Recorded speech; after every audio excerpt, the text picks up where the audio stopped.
Yeah. All right. So I have an exhortation of the week, and it's going to be based off a word that we hear a lot. So please don't worry, your eyes are cringe, but community. So we hear this a lot, and I think we always just talk about constantly talking about community when we say at the end of the day, at the end of the service, pray for each other, check in on one another. I think sometimes, I know for me, because it just goes right over my head, even though I know it's important. And I think over the past week or two, I've met up with friends who are not necessarily part of this community, right? And when I speak to them and I tell them things that I experience in this community, even if they're Christians and they've been going to church all their lives, they're kind of like, oh, like, okay, that's a lot. And I'm just like, yeah, that's what it should be like, no? And these past few weeks I've recognized that I'm quite lucky and privileged to be part of this community. And I say this from not like a standpoint of like I'm a leader or anything, or I'm trying to draw people in. Like genuinely, in my heart, I've recognized the blessing of this community. And I was listening to a couple of podcasts, and one of them said in the first century, when, right as Christianity was starting, these Christians had no political power, hardly no money, but they were able to change the course of places, like of empires, like literally change empires. And they had no great, like this was before, the Catholic Church or whatever had to be, part of the systems of the world. They literally changed the course of human history, essentially. And why did they change it? It was because of their communities.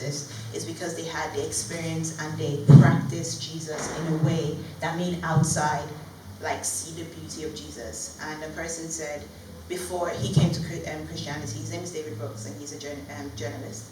And he came to Christianity very late in his life, I think, probably in his 40s. And he was talking about, someone asked him, what drew you to Christianity? And he was like, before God, obviously just trying to know the language, drew him through Christianity in terms of the supernatural power or this feeling or this overwhelming awe. Before that, it was the beauty of people, the beauty of Jesus in people that drew him. He never experienced, the typical Pentecostal type of vibe or, feeling, but he felt and experienced people. And he was like, okay, this is different. This is genuinely different from the culture that we see nowadays. So I wrote down a few things that I feel like when explaining to people who are outside of this community or other friends, people in different faiths, people who don't have faith at all, and when I explain stuff that I do within this community or stuff that I experience, these are the characteristics that come out. So one, radical hospitality challenges you about your cultural norms. It sees your potential. A good community pursues holiness, fosters difference, and sees it as strength. I think about a few weeks ago last week we were in Sam and Mumi's house and we were arguing about musical legends, and that was really interesting. And it was so funny because everyone was different. Everyone had different, stances on life and the way they see life, but it fosters that. We're vulnerable, and lastly, a place that feels like home. And then I thought about how we built this community. Obviously, this list is not exhaustive, but you stay, you let go of ego, you challenge people in a loving way, and you're humble enough to be led and to lead and to serve.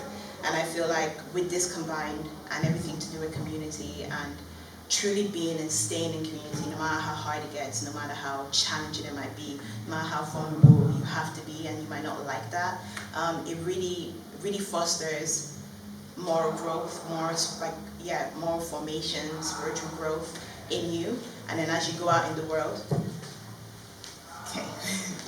Hopefully you guys could hear me all that time. But as you go out in the world, people will be attracted to your beauty, and obviously not the physical sense, but the beauty of Christ within you, and will want to come to your community or be part of what you are, what you believe in, simply because we look so different to what the world offers. So yeah, I guess my encouragement to you guys is to stay in community, just stay. It's not easy, it's not always fun, we're not always playing games. Sometimes you'll be corrected, sometimes you might cry, sometimes you might be vulnerable beyond what you want to be, but this is the best place. Community is the best place to grow in Jesus and come to full formation of who you were called to be. So yeah, that's my exaltation.